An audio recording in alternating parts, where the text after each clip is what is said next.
As I walk into Bamboo Dynasty Kitchen, a huge smile spreads across my face. I approach the woman at the counter. "Hi, I'm Tony. I'm scheduled for an interview at 11:30. She smiles and instructs me to hold on 1 minute while she heads to the back of the restaurant. A moment later, she returns with a man who strolls over to me and introduces himself as Jin. I instantly recognize the name as belonging to the man who I already spoke to on the phone. I shake his hand and he leads me over to an empty table nearby. The interview lasts about 20 minutes, and once it's through, I'm informed that I've gotten the job. I'll be working as a delivery driver for their Chinese restaurant. He tells me that if I'd like, I can start now or I can come back tomorrow. And I want to make a good impression, so I tell him that I'll start today, even though I'm a little nervous. I just graduated high school a few months ago, when my mom tells me that if I don't plan on going to college, then I'll have to at least be employed to continue living in her house. So here I am, starting my first job. Jin shows me around and then introduces me to the other staff members. His wife, May, works up front at the register, greeting the customers, answering the phones, and taking orders. Then in the back of the house is Lee, a friend of the family who's basically the janitor. He does dishes, cleans, takes out the trash, and sometimes if needed, he'll fill in and help with the cooking. He's definitely an older man. He walks with a slight limp, and he's gotta be at least in his 70s, which makes me wonder why he hasn't retired yet. Kai is Jin and May's son. He looks to be around my age, and he helps his dad out with the cooking. And Ming is their teenage daughter who packages the orders once they're ready. Once Jin is finished showing me around, which doesn't take long because the place isn't very big, I hang out in the back with Lee, helping him out with his duties. I find out rather quickly that he's quite the talker, but I don't mind. I find the things he has to say interesting and quite fascinating. He tells me, "I was born in Vietnam in 1950. My mother and father sent me and my older sister to America when I was just a young boy, only 8 years old. They wanted the two of us to live a better life where we would have more opportunities, so they sent us to live with my uncle in Garden Grove, California. My parents, they stayed behind in Vietnam to raise my younger brothers and sisters." "Well, what was it like? I mean, traveling all alone like that." "Terrifying. We were on a boat with a lot of other people, all of them strangers. It was so crowded you could barely move. But when we finally arrived in America and saw my uncle waiting at the port for us, I was so relieved." "Yeah, I'll bet. Wow, I can't even imagine what it must have been like." While we're taking out the trash at the end of our shift, Lee asks, "So what was your favorite subject in school?" The question is a little random, but I don't even have to think about it. "History," I reply. "I've always been fascinated with past events, especially all of the different wars and things like that." "You know, I fought in the Vietnam War." "Really?" He nods his head. "I'd love to hear about it sometime. I mean, if you're up for talking about it.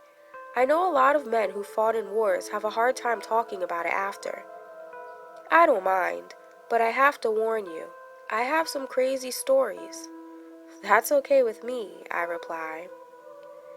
Weeks go by, and the restaurant is so busy that Lee and I don't get the chance to talk much because now I've started doing deliveries.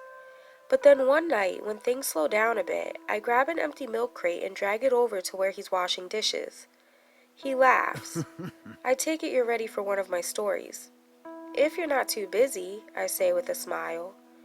Before he gets started, I ask, "Are you sure Jin won't mind us sitting around and talking?" As interested as I am in hearing Lee's stories, I don't want them to cost me my job.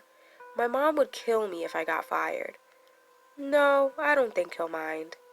He dries his hands off on his apron, grabs a milk crate, then places it on the floor across from me and takes a seat. "Quick question. Do you know how long the Vietnam War lasted?" I answer in rapid speed. "November 1st, 1955 to April 30th, 1975. 19 years. "Okay, I see you know your stuff." "Well, I joined the Army right after graduating high school. I remember my mother, she was so angry with me. She thought I was crazy. And maybe I was. But the main reason I did it was because I wanted to feel more accepted, and I thought it helped me feel more like an American. I mean, what's a better way to feel like an American than to go fight for your country? So after completing basic training and AIT school, I was assigned to my unit and we were deployed only weeks later. When we arrived in Vietnam, as soon as we stepped foot off of the plane, oh boy was it brutal. It was so hot and humid. We got a bit of relief every time it rained, which we gladly welcomed. And although it would downpour, the rain was usually short-lasting. Jin interrupts us and tells me that I have a delivery, so I leave, and once I return, Lee continues his story. So, what was fighting like in Vietnam? For the most part, it was pretty damn boring there. That's how war and combat generally are most of the time. Battles were intense, but seldom happened. I only got into 12 during my entire 2 years there. Even though being over there was miserable, the one thing I can't complain about is how fortunate we were to get to look at some of the most beautiful scenery on the planet. I was a translator in a ranger company. My troop got deployed out into the jungle. My troop consisted of 10 other guys, but the main 3 that I was always with were Tom, Bill, and John. Our mission was to look for enemy activity, and when we found any evidence of foot traffic, we would set up ambushes and then wait for the enemy to cross into our kill zone.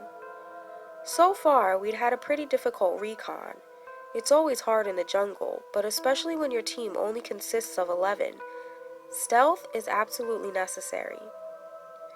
After we set up our ambush site, we waited. That's all you could do. And waiting equated to boredom. While waiting in the ambush position, there was no talking. You were only able to use hand signals.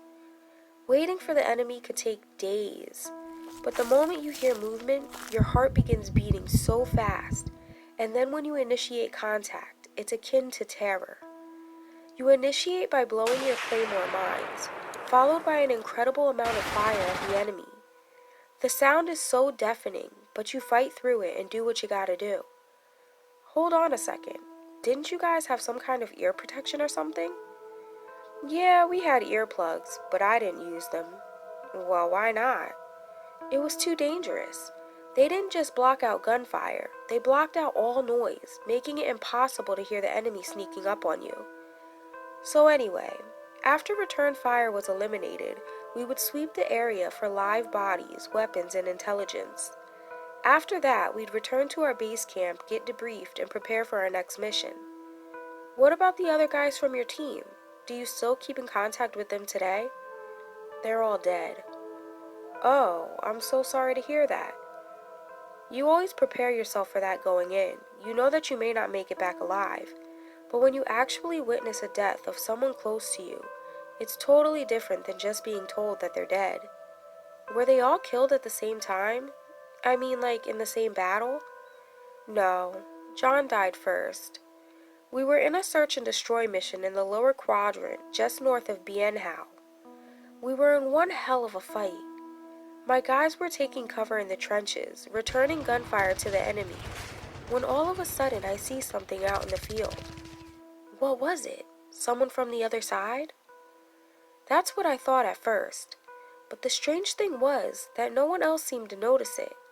At least that's what I thought until John just dropped his weapon and then he started to climb up out of the trench. Of course I tried to stop him. We all did. But in that moment, we had to think about ourselves and our mission as well. Once he made it out of there, he stood up and just started walking toward the middle of the field, right to where it was. It's like he was in a trance and this thing was calling him. He made it all the way out there without getting hit, not even once. I swear I saw him take one right to the leg, but either my eyes were deceiving me or the bullet, it bounced right off of him. Were you scared? No. I was more pissed off than anything that he would compromise us like that. And everything was so intense in that moment, the only thing on my mind was to get the job done, complete the mission, and get back to base safe and sound. That was pretty much what I thought about every time I was out there in battle. So as the gunfire coming from the other side began to lessen, I poked my head up over the trench to see where in the hell John was going. He was now approaching the middle of the field.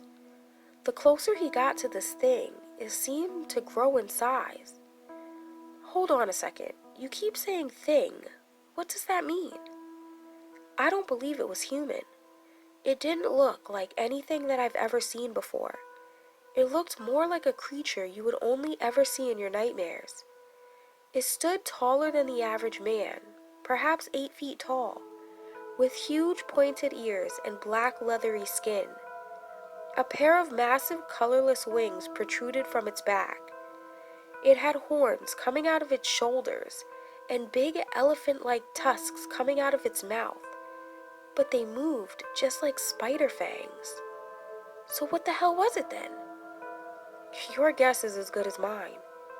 Just as the gunfire ceased, it unfurled its bat-like wings, its long tusks, jagged teeth, and dagger-like talons gleaming in the moonlight. Then it just scooped John up and flew away into the darkness. He didn't even try to fight back or scream or anything. He just let it take him. I shot at it, but the bullets were no match. We searched the area afterwards, but we never saw John again after that. We never found his body either. I thought I had been the only one to see that thing, but the other guys saw it too. They just refused to talk about it. They didn't want people to think that they were going insane. So you've never told anyone else about what you saw that night? Besides my army buddies? Not until this day.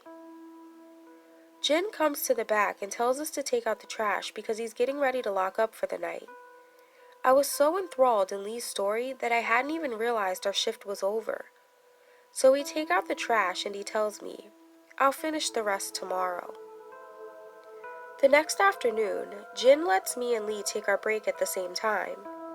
Lee says that he wants to get some fresh air, so we head outside and he lights a cigarette as we start walking through the parking lot toward his car. It's a nice sunny day, so we sit on the hood of his car as he continues his story. A few weeks later, we were stationed nearby, just driving around searching the area, when suddenly we hear a huge clang. It was an RPG round that hit the slanted armor at the front of the tank, right where the driver sits, which just so happened to be me. An instant after it hit, we hear a ricochet. Our tank commander, Bill, orders me to reverse over the comm. The rest of the tank is blasting away with everything that it has, slowly moving forward, grunting. The next thing I know, my lieutenant comes running up and climbs up to the turret. He tells me that they need our help transporting some of the wounded out of there because the choppers can't get to us. Soon, I see soldiers hauling the wounded toward us. So Bill and I climb down to help.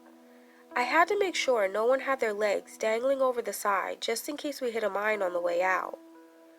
Most were just arm or leg wounds, nothing too serious. But I remember when they gently lifted up this one guy, and I helped them lay him on the back deck of the tank.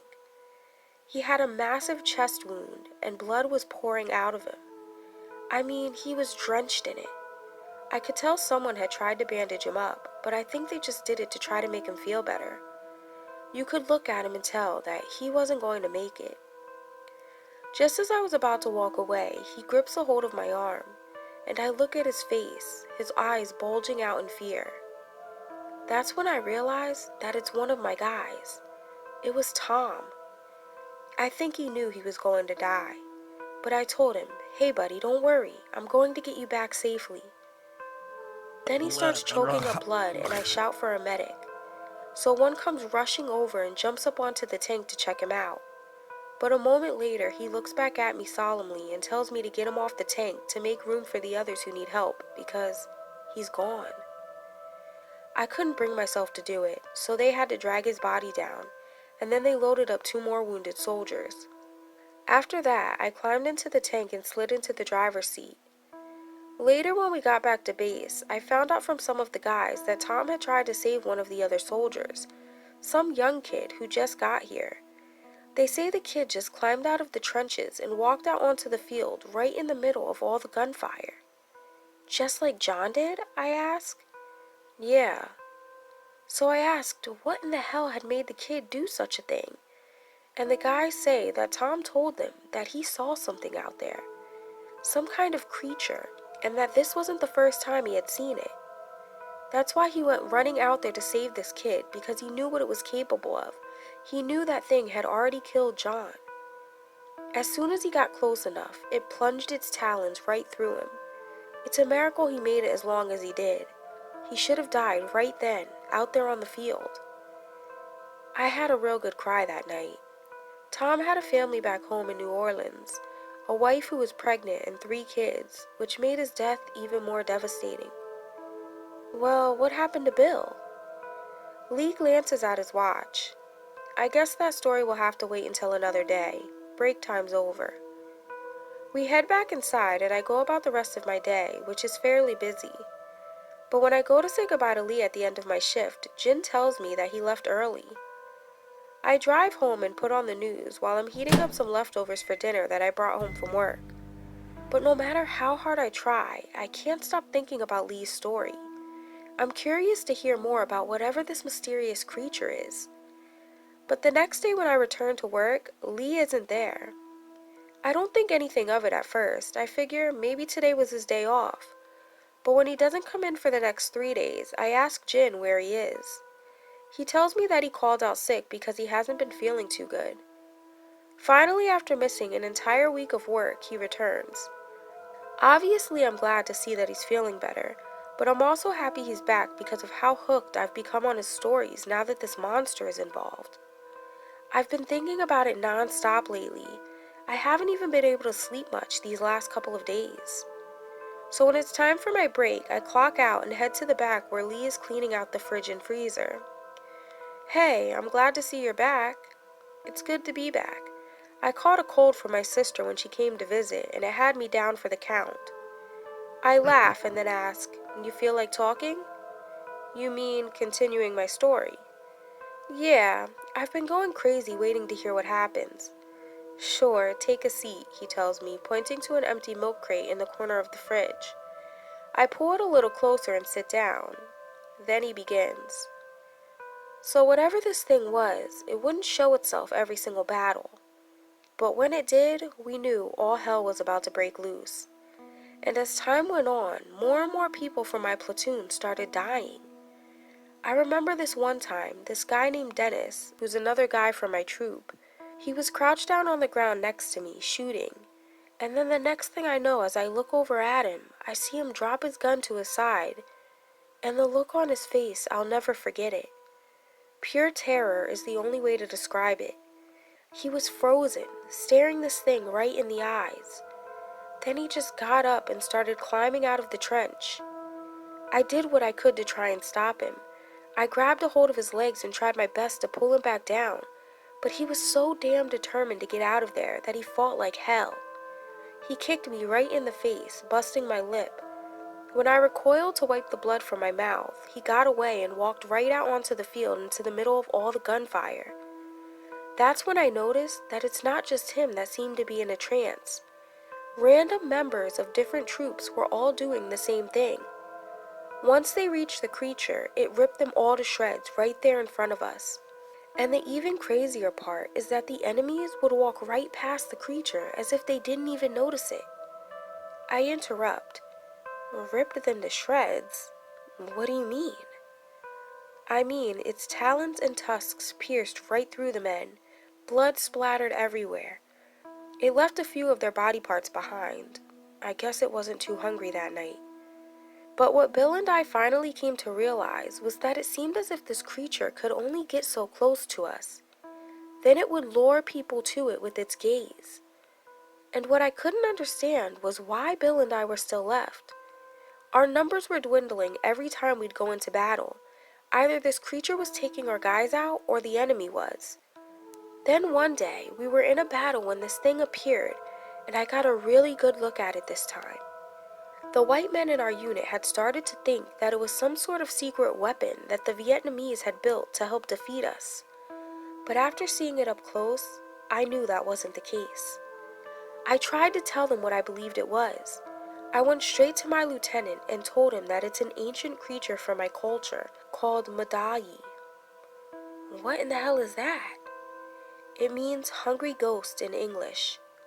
They are demon-like creatures that are the remnants of the dead who are afflicted with insatiable desire, hunger, or thirst as a result of bad deeds or evil intent carried out in their past life. They devour human corpses to fulfill their hunger. They all laughed at me when I told them what I thought it was. They thought that because I was Vietnamese, I could possibly be working for the other side. So I never mentioned it to them again after that. Then I was sent out on what turned out to be my final battle before I got hurt and was honorably discharged. It was just another regular night. We were setting up claymore mines and waiting for the enemies to wander into our kill zone. When it started to rain, that should have already warned us of the danger that was looming, because every time it rained, it would show up.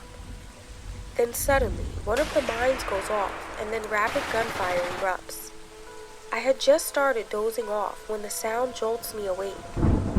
The only thing I can see are the tracer bullets lighting up the woods every few rounds coming from both sides, which gets my adrenaline pumping as I see and hear them whiz right past me, just missing me and my fellow brothers.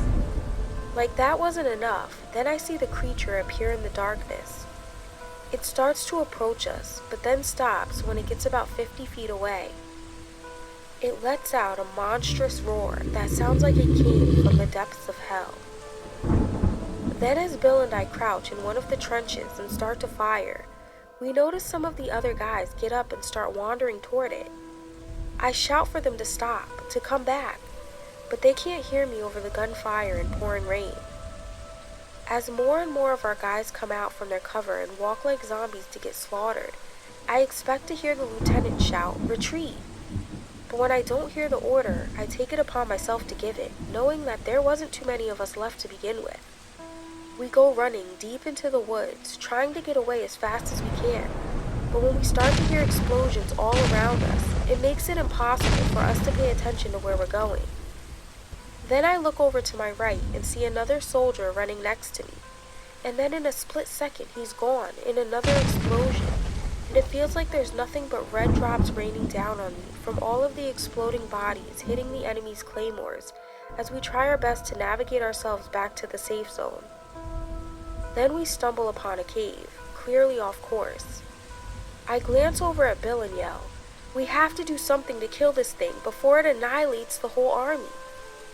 He looks over at me and questions, "Us and what army?" That's when I realize that Bill and I are the only ones left. I think to myself, I guess whoever that thing didn't kill, the claymores must have finished off the rest of them. Then Bill stares into the cave and replies, "What if we trap it in there and blow the bastard to smithereens?" I figure it's gotta be the best option.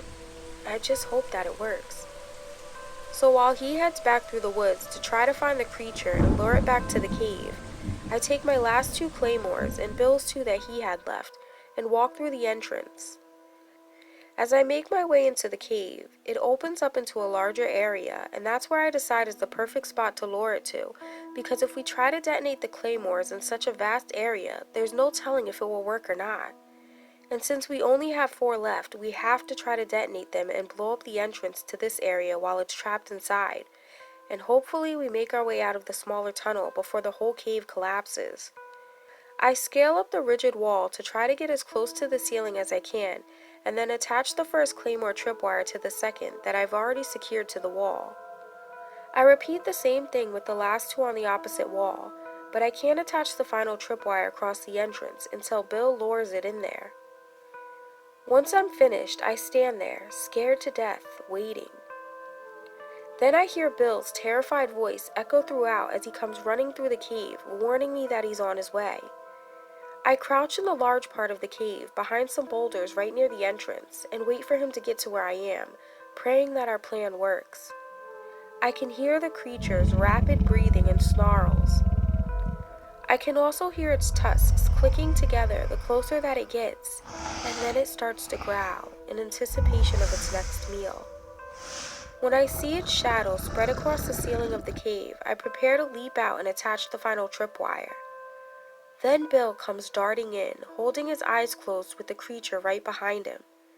He shouts for me to run, so I start to attach the final tripwire as he distracts it, running and screaming deeper and deeper into the cave. Once I've finished, I yell to him, "I got it!" And then the gigantic beast turns its paralyzing gaze toward me.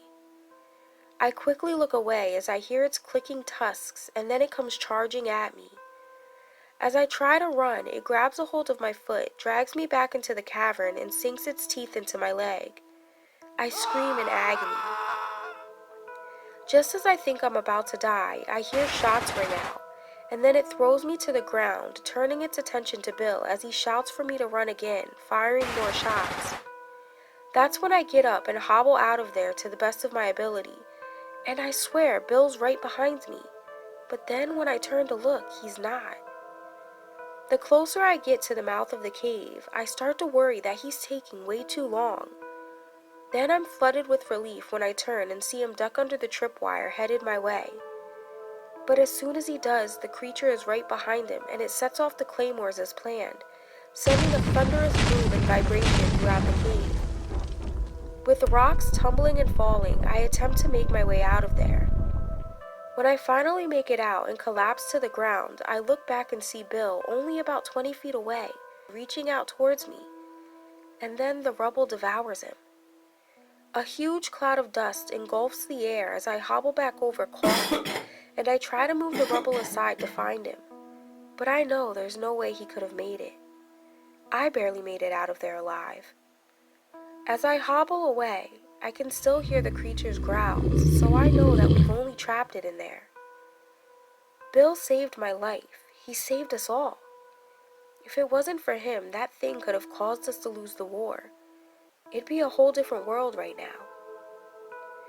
As Lee ends his story, I sit there in shock for a moment, just letting it all sink in. Then something hits me and I ask, "What did you say the name of that cave was?" "I think it was Hang Sundong," he replies. Holy shit. What? Did you hear about that earthquake that just hit Vietnam? He nods his head. Well, I just saw on the news the other day that after the earthquake, they discovered an entrance to a cave that collapsed during the Vietnam War.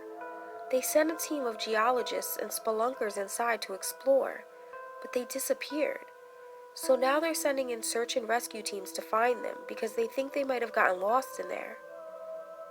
Lee stares at me with a look of pure terror in his eyes, and then he drops the carton of eggs that he's holding. Oh no, they're going to awaken it. Then everything that Bill and I did will have been for nothing.